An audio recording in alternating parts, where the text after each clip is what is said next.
আজি আমাৰ অসমবাসীৰ বাবে এটা ঐতিহাসিক দিন। ৰিচাৰ্ড ব্লাৰ্টন ডাঙৰীয়াই আপোনালোকক যেতিয়া বৃন্দাবনী বস্ত্ৰখন তেওঁৰ প্ৰেজেণ্টেশ্যনত দেখুৱাইছিলে, তাৰ লগে লগে তেখেতে কৈ গৈছিলে যে এই বস্ত্ৰভাগ কি ধৰণে নিৰ্মাণ কৰা হৈছিল, তাৰ যিটো কলা আৰু তাৰ যিটো কৌশল, তাক আজিও সম্পূৰ্ণৰূপে ব্ৰিটিছসকলেও নিৰূপণ কৰিব পৰা নাই। অৰ্থাৎ এখন অমূল্য আৰু ভগৱান প্ৰদত্ত যি আমাৰ অসমৰ সংস্কৃতি আছিল, অসমৰ সভ্যতাৰ প্ৰতীক আছিল, বহু বছৰ আগতে অসমৰ ভূমিৰ পৰা আঁতৰি গৈছিল। আমাৰ কোনো এটা প্ৰজন্মই যাক দেখিবলৈ পোৱা নাছিল, দেখাৰ অতুৰ আগ্ৰহেৰে সৈতে অপেক্ষা কৰি আছিলে, সেই বৃন্দাবনী বস্ত্ৰভাগ অসমলৈ আপোনালোকৰ দৰ্শনৰ বাবে উভতাই অনাৰ আজি এটা প্ৰথম প্ৰয়াস।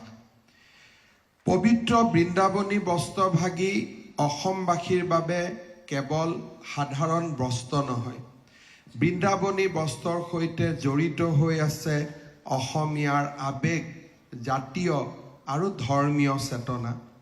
16শ শতিকাত গুৰুজনা আৰু তেৰাৰ প্ৰপন্ন শিষ্য শ্ৰী শ্ৰী মাধৱদেৱৰ মাৰ্গদৰ্শনত তথা মথুৰাদাস বুঢ়াতাৰ তত্বাৱধানত পাটবাউসী তাঁতিকুছিৰ শিল্পীসকলে বৈ ওলোৱা এই বস্ত্ৰভাগী আমাৰ অসমীয়াৰ স্বাভিমানৰ প্ৰতীক। বিভিন্ন ঘটনাৰ পাকচক্ৰত পৰি এই পবিত্ৰ বস্ত্ৰভাগী প্ৰথমে ভূটান, তাৰপিছত তিব্বত আৰু শেষত 20শ শতিকাত সুদূৰ লণ্ডনৰ ব্ৰিটিছ সংগ্ৰহালয়লৈ পাইছিলেগৈ।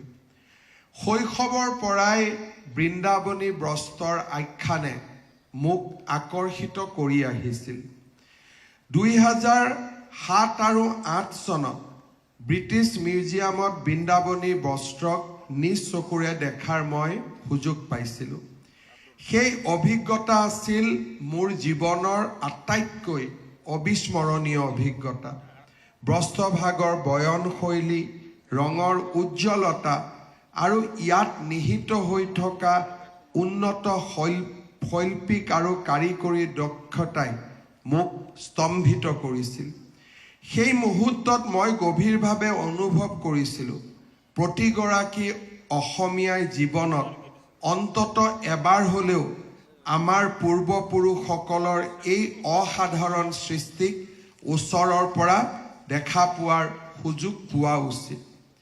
সেই ভ্ৰমণৰ সময়তে মই অসমৰ বৃন্দাবনী বস্ত্ৰভাগ ৰাজহুৱা প্ৰদৰ্শনীৰ বাবে অসমলৈ অনাৰ সম্ভাৱনীয়তা সন্দৰ্ভত কথা বতৰা পাতিছিলোঁ। প্ৰায় 2 দশক জুৰি আমাৰ চৰকাৰসমূহেও বৃন্দাবনী বস্ত্ৰক উভতাই আনিবলৈ চেষ্টা কৰিছিল। এটা সময়ত সকলোৱে অনুভৱ কৰিছিল যে এই বস্ত্ৰভাৱক অসমলৈ লৈ অহাটো সম্ভৱ নহয়।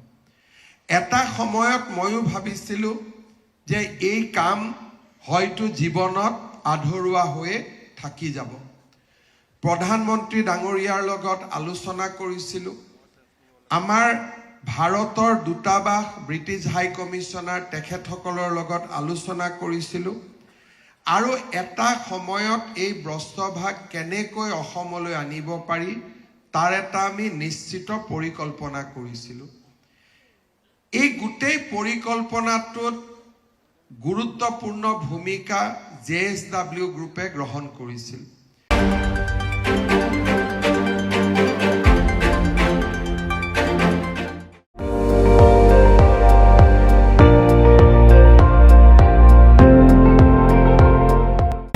আপুনি চাই আছে ND24, সৰ্বশ্ৰেষ্ঠ নহয়, সৰ্বোত্তমৰ দৌৰা।